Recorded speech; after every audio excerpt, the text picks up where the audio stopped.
வணக்கம் நண்பர்களே. எத்தனை நாளைக்கு தான் சினிமா பத்தியே பேசிக்கிட்டு இருக்குது, கொஞ்சம் பொதுவாக அப்பப்போ பேசுவோமே. எனக்கு ரொம்ப சந்தோஷமா இருக்கு. அதை தான் இந்த செக்மெண்டுடைய முதல் எபிசோட்ல ஷேர் பண்றேன். கிட்டத்தட்ட யுத்தத்துல பாதி இல்ல முக்காவாசி ஜெயிச்சிட்டோம். மோடி கிட்ட போய் சொல்லுங்க, அவங்களுக்கு கதற பாடம் சொல்லி கொடுத்தாச்சு. இனிமே அவங்க நம்மகிட்ட வாழாட்டுவாங்கன்னு நினைக்கிறீங்க, காஷ்மீரை பத்தி கனவு பண்ணுவாங்கன்னு நினைக்கிறீங்க, கெடுவான் கேடு நினைப்பான்.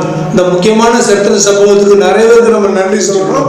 முதல்ல நம்ம நன்றி சொல்ல வேண்டியது, இன்னைக்கு நம்ம எல்லாரும் ஒரு யுத்தம் நடக்குதுன்னு இருக்கிற சோடே தெரியாத அளவுக்கு நம்ம சரியான நேரத்துக்கு சாப்பிட்றதுக்கு, தூங்குறதுக்கு, மொபைல் நோண்டுறதுக்கு, டிவி பார்க்கறதுக்கு, சினிமா பார்க்கறதுக்கு, இந்த எல்லாத்துக்கும் சரியான நேரத்துக்கு சாப்பிடாம தூங்காம நம்மளோட தாய்மாரி அரவணைச்சு பாதுகாத்துட்டு இருக்காங்களே, அந்த ராணுவ வீரர்களுக்கு முதல்ல நன்றி சொல்லுவோம். அடுத்து இதெல்லாம் தலைமையேற்று நடத்துற நம்ம ராணுவ தளபதிகள், chief of Indian defence general Anil Chauhan, chief of Indian army general Upendra Dwivedi, chief of Indian air force air chief marshal A P Singh, chief of Indian naval force admiral Dinesh Tripathi, operation சிந்தூருடைய in-charge wing commander Vyomika Singh, இவங்க எல்லாருக்கும் முதல்ல நன்றி சொல்றது மட்டும் இல்லாம நம்ம பிரதமர், உள்துறை அமைச்சர், வெளியுறவுத்துறை அமைச்சர், ராணுவ அமைச்சர் எல்லாருக்கும் நன்றி சொல்லிக்கிடுவோம். அடுத்து நம்ம நன்றி சொல்ல வேண்டியது, அந்த 26 சுற்றுலா பயணிகளை கொண்டுட்டு பாகிஸ்தான்ல மக்களோட மக்களை பதுக்கி இருக்காங்களே, அந்த 3 கோழைகளுக்கு தான்.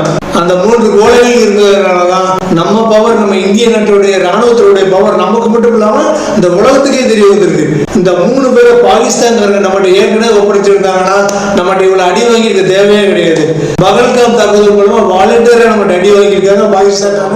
இப்படி பாகிஸ்தான் நாட்டுக்காரங்க அவங்க நாட்டினுடைய அப்பாவி மக்கள் கூட இந்த தீவிரவாதிகளை ஒழிச்சு வைக்கிறதுனால நம்ம அவங்களை அட்டாக் பண்ணும்போது அந்த தீவிரவாதிகள் வச்சு சில அப்பாவி பொதுமக்களையும் கொள்ளுவோம். அதான் அவங்களுக்கு வேணும். இதனால அவங்களுக்கு என்ன லாபம்னா, அவங்களுக்கு அவங்க நாட்டினுடைய அப்பாவி முஸ்லீம் மக்கள் மேல கொஞ்சம் கூட பாசமும் மரியாதையும் கிடையாது. நம்ம அட்டாக் பண்ணும்போது தீவிரவாதிகள் கூட்டத்தில் அந்த மக்களை இறந்து போயிடுவாங்க, நிறைய பொருள் சேதம், உயிர் சேதம் அதிகமா இருக்கும். இதை கணக்குக்கு அமைச்சு ஐநா சபையில நம்ம மேல புகார் சொல்லலாம்.